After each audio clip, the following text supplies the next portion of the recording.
everyone, welcome to Tech Horizon. My name is Mohammed Reshid Kemal. And my name is Ashadiee Reshid. Today we are here at Tech Horizon Studio to talk about the future, which is, Shadi is telling us that the future is now. There are five futuristic technology that are currently here for us to use it. Ashadi, welcome to the studio. Can you go ahead and explain for us when you say that the future is now, what do you mean by that?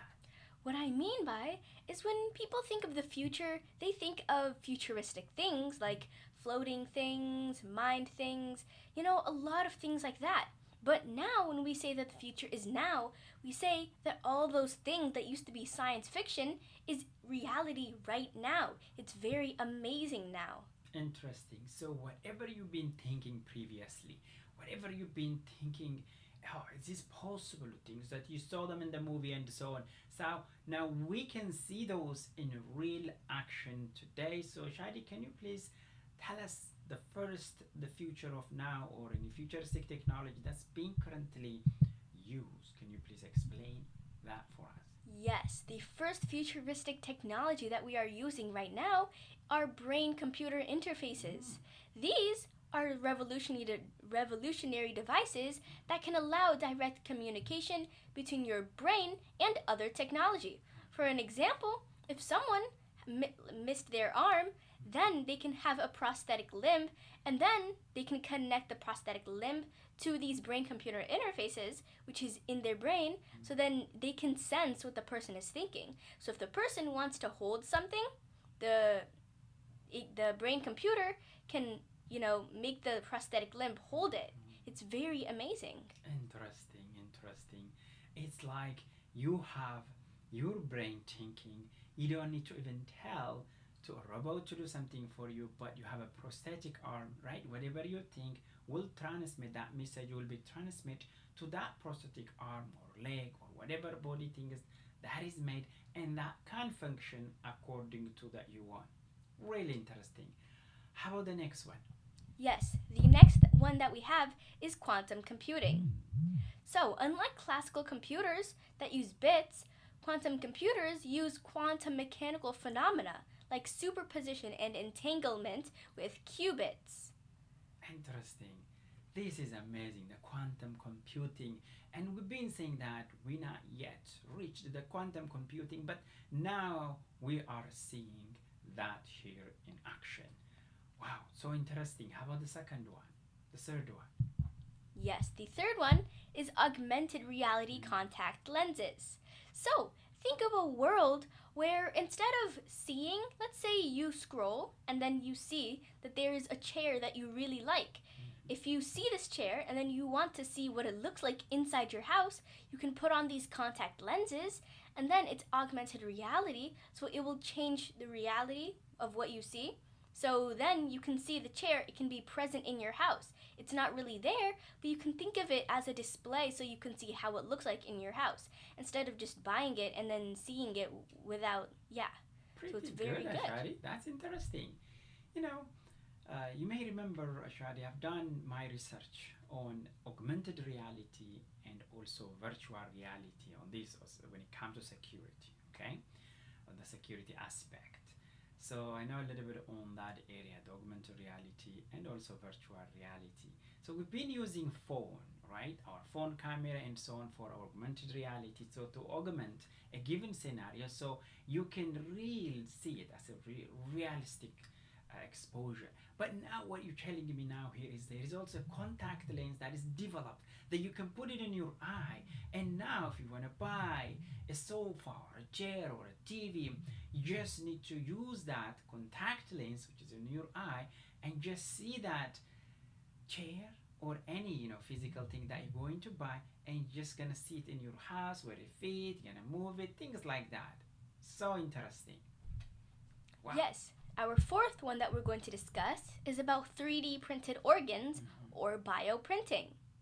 So, these bioprinters use living cells that are also known as bioink to build complex 3D structures. They can mimic the intricate architecture of the human organ. Interesting. Wow. Now these human organs, so you can print it as a 3D, even if that has so intrinsic complex organ like heart, for example, right? It has those 4 chambers, and then on those chambers there are the valves, so complicated, and gradually we are coming to print and make those organs using this 3D printing. It's quite interesting, but risky too, Ashadiee, right? Yes, very risky because they might fail.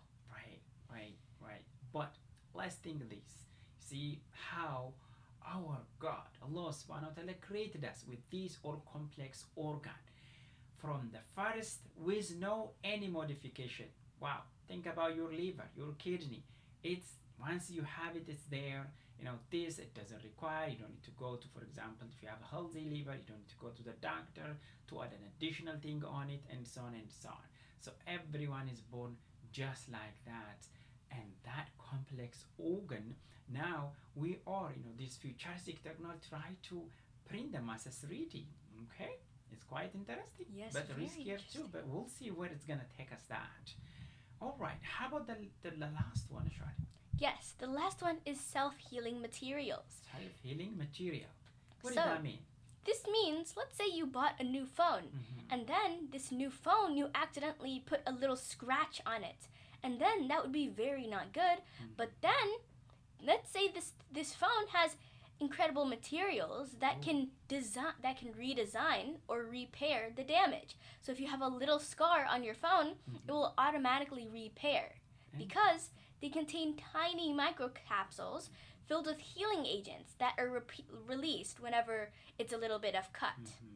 Interesting. So let's say you got that smart TV, smartphone, and so on. Then if you have that kind of scratch, you may not need to get to the IT repair shop and so on. So I have a watch right here, and I have some scratch here at the top. So if I have that kind of watch, right, I may not need to go there. It's gonna self-reheal and repair. What an interesting futuristic technology we are coming with. So interesting. What else you can tell us, Ashadiee? Yes, the future is here, and it is amazing. We've journeyed through the incredible realms of brain-computer interfaces, quantum computing, AR contact lenses, 3D printed organs, and self-healing materials. These aren't just concepts or sci-fi things, they are rapidly becoming part of our reality. Interesting. Let me ask you, which one is more interesting to you among these 5? Yes, please tell us in the comment section below. How about you? Which one is more interesting? Yes, the most interesting one to me are the self-healing materials. They seem very amazing. Okay, so you buy a camera or a phone or a computer, it's just gonna self-reheal. You may not need, if you have a screen, screen drop, but again, there's a complexity on it, right?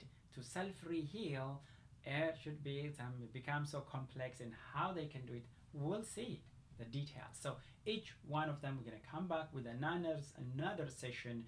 We'll talk about some real scenario that happen around the world, in US and anywhere in the world. And Ashadiee, let me quickly share one important or significant thing that currently happen. This was here in US, Dr. Vipul Patel celebration. He was located in Florida, who performed a robotic prostatectomy. This is a prostate that was cut out remotely from here, US in Florida. There was a patient located in Angola. It's in Africa. This is a procedure conducted this just recently in June 2025, utilized a fiber optic cable to transmit the surgeon's movement to the robotic surgical system situated near to the patient. And this was a great thing. And the patient is located all the way down 7,000 miles away. Ladies and gentlemen, thank you for joining Tech Horizon. Make sure to like, subscribe, and also join the Tech Horizon. So let us know which one is more interesting you want to see on this among these 5, or any other things you want to ask. Let us know. Yes. Anyway, guys, that is all what we have for today. Don't forget to like, comment, share, subscribe, and click the bell to get more videos like this. Bye. We'll see you on the next episode. Thank you, Ashadiee. My name is Ashadiee Reshid. All right, I'm Mohammed Reshid Kemal, and we'll see you on the next one. Have a great day, everybody.